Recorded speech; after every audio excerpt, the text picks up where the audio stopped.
Hi, I'm Tim. Welcome to Watch One, and thanks for logging on. Today we're looking at the IWC Aquatimer Automatic 42mm in brushed and polished stainless steel. You can see this Aquatimer Automatic Dive watch on our website, watchyouwant.com.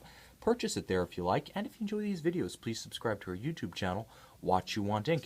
Now, part of the class of 2014, the revitalized and modernized Aquatimer models, this is the reference 329004.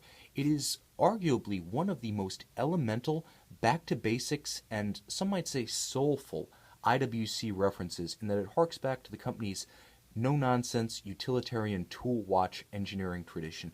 You can see on my wrist 6 1/3 inches, 16 centimeters in circumference.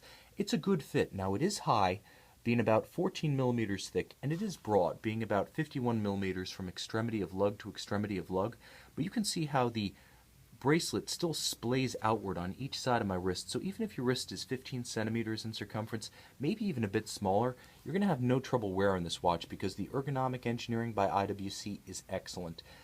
First and foremost, I want to emphasize that the lugs are exceptionally short and strategically downturned. So not only do they give the watch a little bit of a head start at curving around your wrist, but the conforming end pieces, unlike so many other watches that feature this type of bracelet to case interface, the conforming end pieces don't force the bracelet out.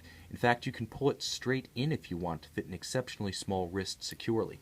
Now, the bracelet is a real highlight for two reasons. First and foremost, IWC on the 2006 to present revitalized Aquatimers, that was the 2006 phase out of the GST line from the 90s, and the return of the ancestral Aquatimer, features what's known as a quick release bracelet, and I want to show you the tab underneath.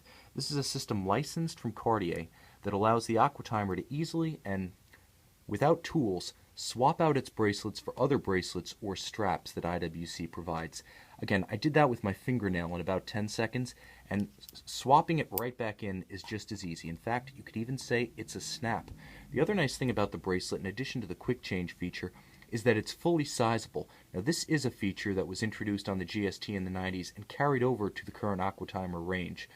You can see these dimples down the center links of the bracelet. Now, each one of those allows the retaining bar to be released. You can slide it out and remove each one of these links to get an optimum and very, very secure fit on a wrist of any size. So not just a few sizable links, fully sizable, all removable links. Very clever. Now, the bracelet is of exceptional quality, being very burly. It has an all-of-a-piece milled-out construction, and when it closes with a satisfying snap. With a secure dual trigger release, you know this one's not going to pop open no matter how hard you bang your wrist during rough play. As befits a sports watch, it's all stainless steel and built tough. Now, you want to see this sort of differential vent on the side. It's actually a drain for the differential system that enables the Safe Dive bezel. Now, the original 1967 IWC reference 812 Aquatimer, built in what was then known as the super compressor case used by many brands, used the internal rotating bezel as a safety feature. Now, this one builds on that concept with a ratcheting unidirectional action, so you can still align the loomed index with the minute hand to create a 0 to 60 minute sort of analog non-mechanical chronograph.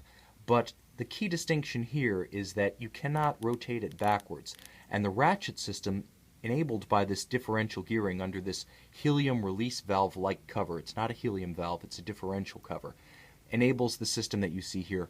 Now, from a stylistic standpoint, it also adds to the depth and detail of the dial, which swoops down through the chapter ring effectively created by the concave inner bezel to a dial that features raised indices, abundantly loomed. This one really glows like a torch at night, and thanks to the high contrast raised hour indices, it's just as legible during the day. A very practical watch.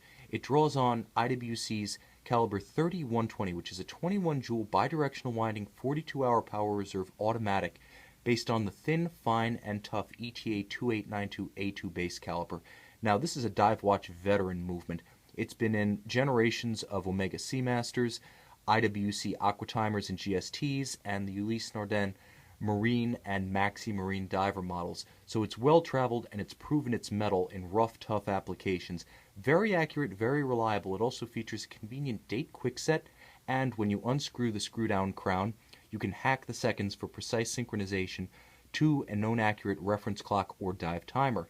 Now, moreover, the watch, as a true diver, features a 300-meter, 1,000-foot water resistance for exceptional durability above or below the surf. Remember that the tougher a watch is built, the more margin for safety that you have. Thicker crystal, tougher seals, sturdier construction, and all that pays off whether you're taking the plunge or not in the daily tussle of everyday life. This is an outstanding example of the kind of watch IWC became known for, the kind of tool watch on which it built its name and reputation, and it's a heartening sign to those who wonder whether IWC can still build this kind of watch. Indeed it can.